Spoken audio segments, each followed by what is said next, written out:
Hey guys, so I didn't film an intro for this haul because it was supposed to be part of my vacation vlog, but I decided to cut it out because it was over like 30 minutes long. So I hope you enjoy, and yeah. Hey guys, it is time for the long-awaited book haul.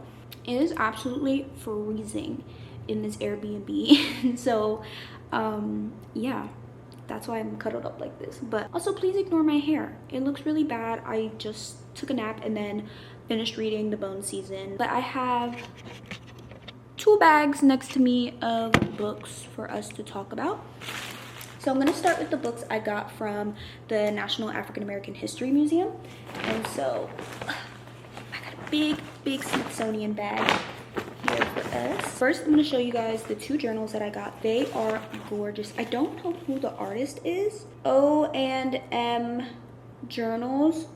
So they're from Etsy, but they were selling them at the museum. And so I got these two yellow journals. They are so gorgeous, and I don't know if you could tell, but like some of the, like, you can feel the textures of all the different things, the earrings, the hair, things like that. So I grabbed this one on Friday. I thought it was really pretty. Also, yellow is one of my favorite colors. I was looking for pink and I couldn't find a pink, but then when I went back today, they had this one that had some pink decorations on them, so I also grabbed this one. I also feel like this one looks a little bit more like me, but I think both are absolutely gorgeous. I don't know what I'm going to use these for because I already have so many journals. Maybe I'll use them for class or my internship or something like that, but I think they are so freaking gorgeous, and so I will find a use for these.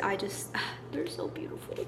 Now let's go through some of the books I got, and I got a lot of different ones. I kind of separated them in the bag based on what I think I'm going to read sooner rather than later, because some of them are going to go to my college dorm with me. So the two that I think I am not taking to my dorm but will be reading eventually, these two here.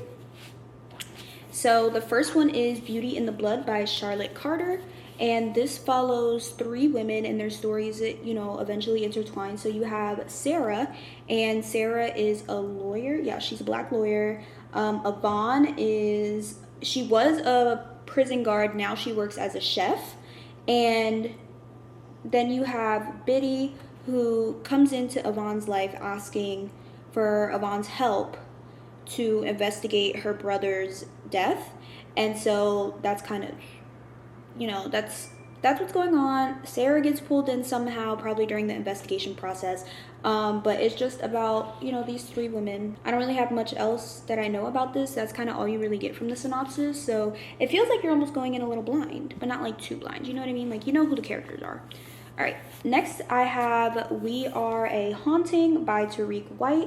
This sounds really good, and I'm actually going to take this to my dorm with me because this is like a fall, not like fall, I don't know how to explain it. I think this would be good for like October spooky season just because of the themes that it has in terms of like talking to spirits. And so you have this woman, she communicates with the dead, then she dies. And so who's left after her death are her mom and her son has inherited her ability to speak to the dead. That's all you really know. And then yeah, it just says that like some secrets get revealed and things like that. And so this sounds really good. Both of the books that I just talked about, I really don't know what to expect from them because the synopsis really doesn't give much information, but that's not necessarily a bad thing. Next is one that I'm very excited about, and that is The Cancer Journals by Audre Lorde. I will be reading this very soon. It is so short. I could literally read this in one sitting. I love Audre Lorde. I don't know if I've ever talked about this on this channel before, but Audre Lorde is one of my favorite writers of all time. I've read Sister Outsider about 3 times, and I feel like every time I read it I get something new from it, or there's a certain essay that resonates with me that maybe didn't the first time. And so when I saw this, I knew I had to get it. I'm sure there's some essays or journals in here that I've already read, and it does not matter. Penguin Classics edition. And yeah, I'm really looking forward to it. Today, when I had gone to the African American History Museum, they had a section on Black feminism. She was on the screen, and I was just so happy to see my girl. I really do love Audre Lorde. I don't know why I have such a like pull toward her, but I really do love her work, her poetry, all of it is just amazing. Also, fun fact, I don't know if I've ever spoken about this, but I am an African American history like student. Like that's one of my minors. I would have majored in it, but my school doesn't offer it. But eventually I would like to get my PhD in African American history, and like, you know, critical race theory, things like that. And so books like this, like I have an entire bookshelf of like nonfiction, like Black radical thought. Like, I love it. I love it. I love it. I love it. I think it is so important. Let's continue. Next, we have a man that you all know and you all love, and that is James Baldwin. This is Giovanni's Room. I'm pretty sure I have Go Tell It on the Mountain in this edition too, and then they have If Beale Street Could Talk. I already have a copy of Beale Street Could Talk. It's just like a regular edition. It's not this one. So I'm kind of considering getting it so that I have the whole 3-piece set of this cover design, which is by Megan Wilson. This is like the vintage, I don't know, it's like the vintage edition or whatever. And so basically Giovanni's Room follows a young man who, his name is David. David just proposed to his American girlfriend, but while she's away on a trip, he meets a bartender named Giovanni. And from there, you know, sparks fly, and I don't know, we just get this really complex analysis of their relationship. And so I'm really looking forward to it. Weirdly, I've never read Giovanni's Room. And you would think, I think this is a really popular one. I also haven't read Go Tell It on the Mountain. I've read If Beale Street Could Talk, which was amazing. The movie's good too. But I want to read more James Baldwin. I'm surprised I haven't read more James Baldwin. So yeah, I'm really looking forward to reading this. I also have The Evidence of Things Not Seen at home, and that one's pretty short. So I'm pretty sure that'll come to my dorm with me as well. And maybe I'll sit and I'll read James Baldwin specifically. Shout out Awalas, man. I love a good Awala. Like, I just love the little spout. It's brilliant. Hey, let's keep going. The next one is a really popular book. I've literally seen it everywhere all the time. That is The Heaven and Earth Grocery Store by James McBride. So every time I would go to my, hello, what's wrong with this page? No, the page is bent. What the hell? Oh my god. Gotta do some surgery. It's okay. No, don't worry. Okay. Anyways, every time I would go to my local Barnes & Noble, it would be there. Well, obviously. But like, I mean, like on display. Honestly, every bookstore I've ever been to was on display. The bookstore that I went to today was on display, and at the museum it was on display. That was the ice machine, I hope. But yeah, there's a lot going on in this book. So first thing they tell you in the synopsis, we're in the 70s and there is a skeleton that is found in the bottom of a well in this community. Then there is a deaf boy who the state is trying to institutionalize, or the state is trying to institutionalize him. And so the owner of this grocery store and the janitor at a theater tried to protect the boy, and in the process of trying to protect the boy, some secrets get uncovered about the skeleton, the boy himself, and the town, and the way that like the racist history plays a role in all those different parts of the story. We have one more book in this bag, and this one I actually can't wait to read. It is called Dangerous Learning: The South's Long War on Black Literacy. Let's get into this cover first and foremost. So pretty. It is a gorgeous hardback book, and it's literally exactly what it said in the front. It's about Black literacy and the way that, you know, Black people had to fight for their right for an education, self-determination, all those things, and how education was a gateway for a better life for them. And if you know anything about me, I am the #1 advocate for education. Knowledge is power, literacy being so important. Honestly, the decline in literacy in America right now is scary. I'm not gonna sit here and have a whole video essay, but yeah, our adult literacy rate is already pretty high. Our adult illiteracy rate is already pretty high, and if the parents can't read and the kids don't want to. But yeah, This is just about the importance of literacy in relation to freedom. And I can't wait to read this. Like, you don't even understand. I'm a huge lover of nonfiction, and I feel like I've talked about this in one of my videos, and I don't remember which one. It might have been my booktube intro, which I'm pretty sure I made private because it was really bad. My first video was really bad, guys. But my preferred genre is nonfiction. I feel like I don't read a lot of nonfiction on this channel. But also I started posting over the summer, and this has been a really rough summer for me, and so it's kind of been a summer of escapism. But I think once I'm back on campus and things are just, you know, back to normal, I will be reading more nonfiction, because that's where my heart lies. Like, I love nonfiction. I love it so much. I was reading a lot of nonfiction during my spring semester last year.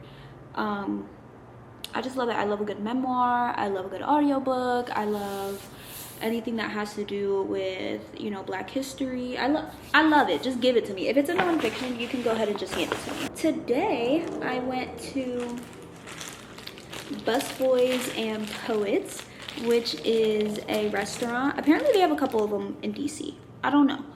I don't know. This is my first time there. The food was really good. The service was great. And then after you get to fill your stomach, you can go book shopping. And that's exactly what I did. It was a small bookstore. It was really nice. They support Palestine, which was very nice.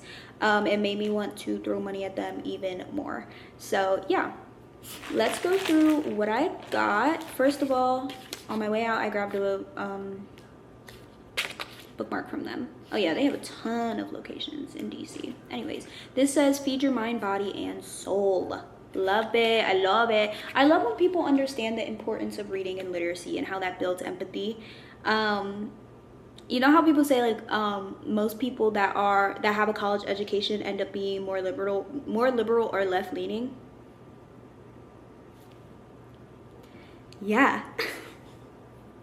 It's almost like that's the fucking point. I'm sorry, like, I'm losing my mind. Like, being in all these great places this weekend in the political climate that we're in, it gives me hope for the future, but also it really frightens me. Yeah. Oh my god, this is gonna be like a really depressing vlog. I'm so sorry. All right, let's continue. I got 2 postcards for my junk journal. I also got like a souvenir book from the museum from my junk journal as well, but I didn't show it to you guys. It's literally just like a bunch of stuff from the museum. And yeah, this has a pride flag on it. I think it's really pretty. And I don't know where this is supposed to be. This is the Mary Livingston Ripley Garden and the Arts and Industries building. And I just thought this was really pretty, and it can go inside of my junk journal, scrapbook, whatever you want to call it. Also, in talking about my junk journal, my scrapbooking, when I was at the African American Museum, there was a exhibit of this woman. Let me pull it up. I took a picture of it because I thought it was really interesting. Frances Albrier, and she kept a scrapbook. She said she kept record of her works for civil rights in this scrapbook. And wow, what a use of a scrapbook. Look how gorgeous. I probably should just put this on the screen. Hold on, wait. Wow, like using a scrapbook for political purposes. I love it. I love it. I love it. You know, when you're so disgustingly passionate about something and then you see something that just like affirms that passion, like that has been what this weekend has been for me. And so yeah. All right, let's get into the books from Busboys and Poets. My apologies. I keep going on random tangents. All right. First, we have Grown Woman by Sarai Johnson. Is that what that says? Yeah, Sarai Johnson. So, okay, there's a lot going on here because we're time jumping a little bit. So in 1974, Charlotte is pregnant with her daughter Corinne, and she decides to leave her privileged life that she grew up in, and because her mother and her have a really weird relationship, she's like, I'm gonna go raise my daughter. Okay. Then when Corinne, the daughter, is older, she gives birth to her own daughter, also as a teenager. And so, you know, they have this cycle of teenage pregnancy first and foremost, but also like, you need support, you know? And so she ends up going back to her grandmother, or Charlotte's mother, that they were trying to escape from to begin with. And so I'm really excited to see the way that this develops. I always think stories about mothers and daughters are just so complex, but they're always so good. I mean, hell, Barbie made me cry. Like, I feel like if you're a girl, you know, like, if you know, as a girl or a woman or whatever, the relationship that you have with your mother it's something that you can't even put into words, whether it's a good relationship, whether it's a bad relationship. I mean, me personally, my mother is my best friend, but I feel like there is no words to describe a girl's relationship with her mother. But somehow, in some way, these books manage to capture the essence of it. And so I'm really looking forward to reading this.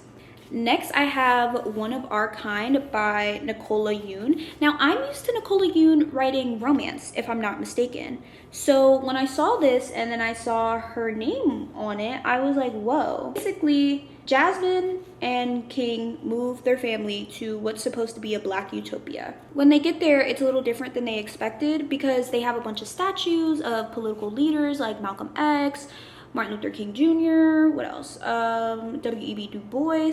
And so they're like, oh yeah, like this is great. We're gonna live among other, you know, black liberals and things like that. But then they come to realize that the people in the town are more focused on living the good life and moving on from those parts of like those darker parts of history. And then also they begin to like shave off their locks and not wear their natural hair, and things just kind of start spiraling. And so it says this is a satire about resistance trauma community in the black experience in America. So this sounds really good, and it's kind of like it's thriller with a mix of some like actual critical thinking. So it's satirical. So I'm actually really excited to read this. This is so coming to my dorm with me. Next we have The Girls Who Grew Big by Layla Motley. Now when I saw this, I wasn't sure what to expect. I saw the cover, I read the title, and I was like, what is this? Like, this could be either really good or really, really bad. But it is about teen pregnancy and kind of a school for teen mothers. And so it follows, I think it follows 3 women specifically. So you have Adila, who is 16. And when her parents find out she's pregnant, they kick her out and they send her to go live with her grandmother in Florida. And then in Florida, she meets Emery, who is also in high school. She brings her child with her to school and she really wants to graduate. And then you have Simone, who has 4-year-old twins, and she's pregnant again. And so it's just about the way that these women are able to uplift each other, think about what kind of mothers they want to be in a world that maybe they went into a little too early, like as teenagers. Because even here, it just talks about how Adela begins to flirt with an older man, test the bonds between girls, and just like there's a lot of betrayal. And it's just supposed to be a reflection on what it's like to be a young mother and how confusing that can be, but also kind of exciting. So yeah, it's a decent size. I don't know, I really like the cover. Like when I first saw it, again, I was kind of like, what are we doing? What is this? But I'm really excited. Apparently this is signed. Oh shit, it's signed. Wow. Can you see that? Well, if I really like this book, then that's going to be really cool that it's signed. I have a feeling I'm going to like this book. Honestly, I'm easily entertained. It doesn't take much for me to like a book, which means when I don't like a book, something's really wrong. Something's really wrong. We have one more book in here.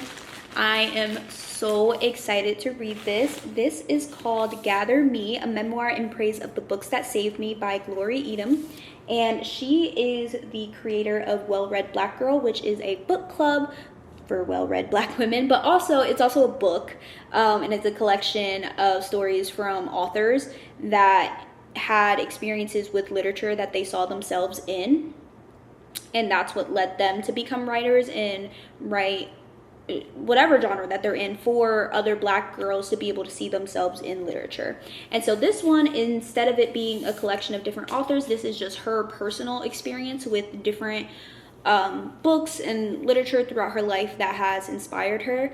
Again, I am such a huge advocate for literacy and books and having books be accessible. I mean, I made a free little library at my university, and I put it right outside the university bookstore.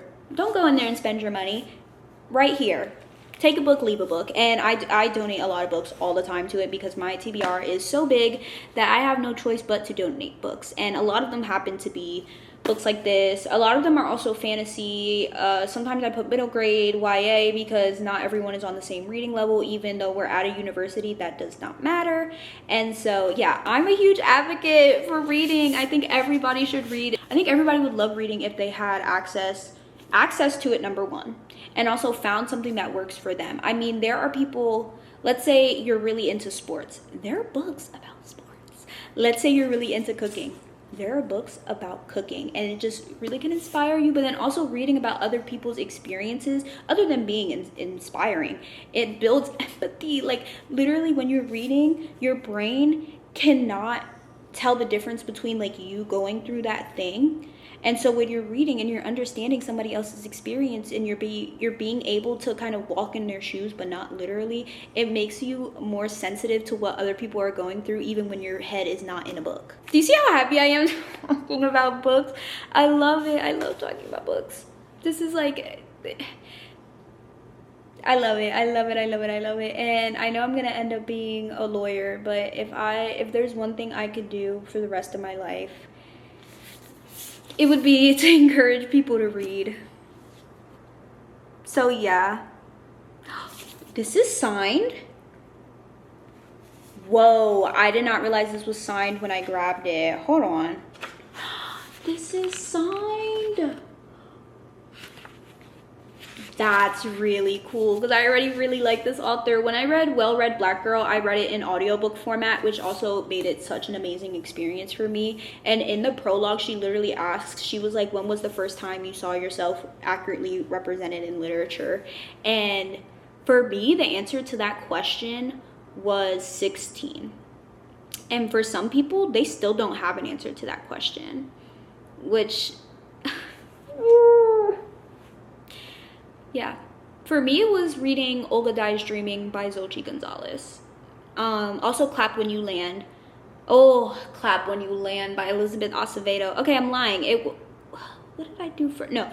Okay, first I read Olga Died Dreaming by Xochitl Gonzalez, and I saw bits and pieces of me in there, but I don't know if I can consider that the first time I felt accurately represented by a book. I think the first time that actually made me feel something, like I started crying, was Clap When You Land by Elizabeth Acevedo. And there was a part in it, and if I was home I would be able to show you because I bookmarked it, but basically she was talking about how even though she doesn't speak Spanish, there's so many parts of her that are kind of remnants of the island. And in the book they're Dominican, I'm Puerto Rican, but like I don't speak Spanish, but there's still parts of me that are so painfully Puerto Rican that you kind of don't know where you stand. Books, guys, books. I feel like I need to be in a white straitjacket because I'm just like, books. But yeah, all right, so that is my haul.